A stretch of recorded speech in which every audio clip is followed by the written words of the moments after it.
the epic conclusion, the finale, the revenge of the LAVERNA.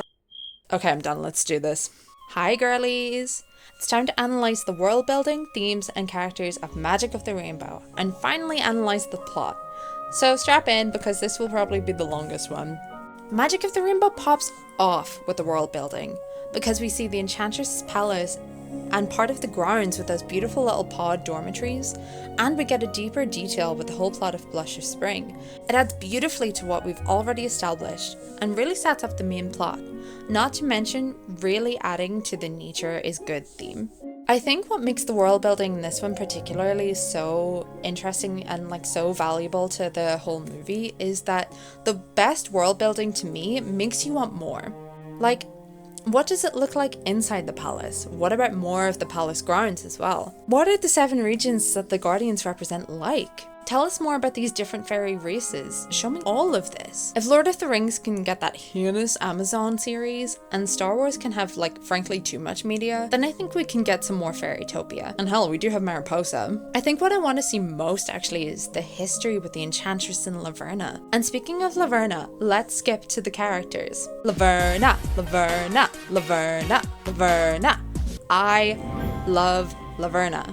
All the bitches love Preminger, and yeah, me too, but we are sleeping on Laverna. First of all, she is gorgeous, absolute mommy, but she's also a campy queen on par with Maleficent or Ursula. Where are my drag queens at? I want them to tackle Laverna. And her backstory. She's the Enchantress's sister. She has a claim to the throne.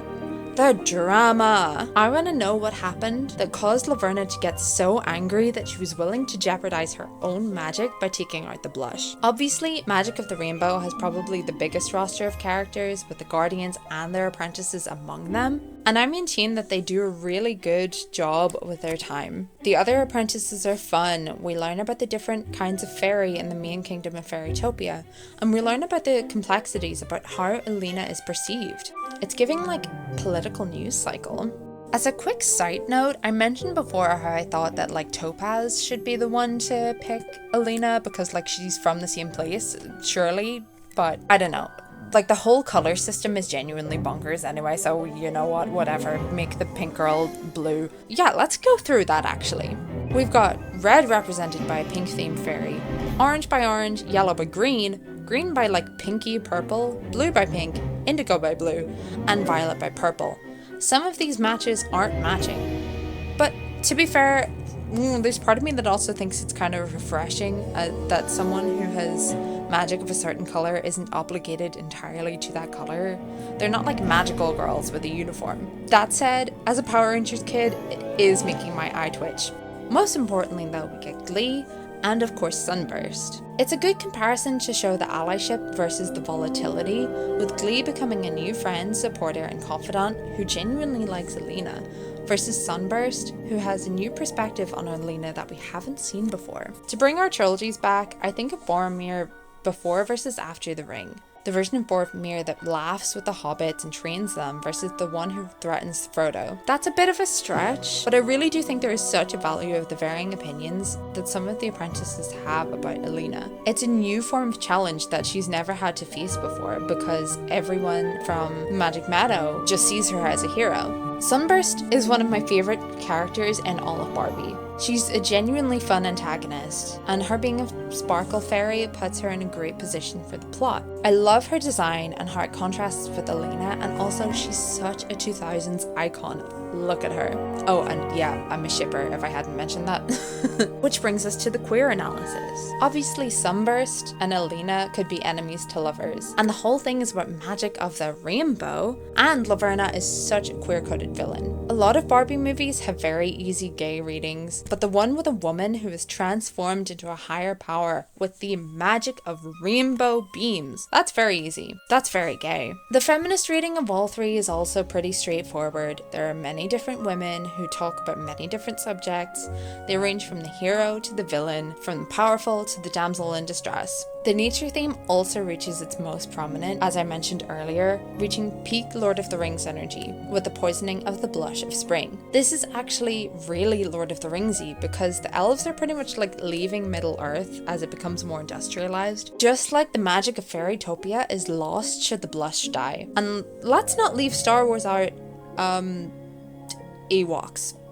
I don't know. Whatever. The disability theme is lacking in this one compared to the other two. It's strongest in Fairytopia, and then the conflict Elena has about giving up her wings keeps it present in Mermedia. However, there's also the point of view that it's nice to consider her a disabled protagonist whose disability isn't her entire story. She's a hero who happens to be disabled, having spent enough time as a disabled hero. There's also an exploration into perception, the conflict of stories told about Elena, which could be the basis for a reading to the themes of politics, journalistic integrity, propaganda, or something along those lines. And getting back into the nature of it all, this is the film that really pushes home out of the whole trilogy, as so much of the conflict centers around the first blush of spring. We are protecting nature, cultivating it, and really putting our energy into keeping the natural world alive, protected, and thriving. It's almost sanctified, the blush seeming like something holy. And that's a potential point of analysis too, actually. But on that note, let's get to the story.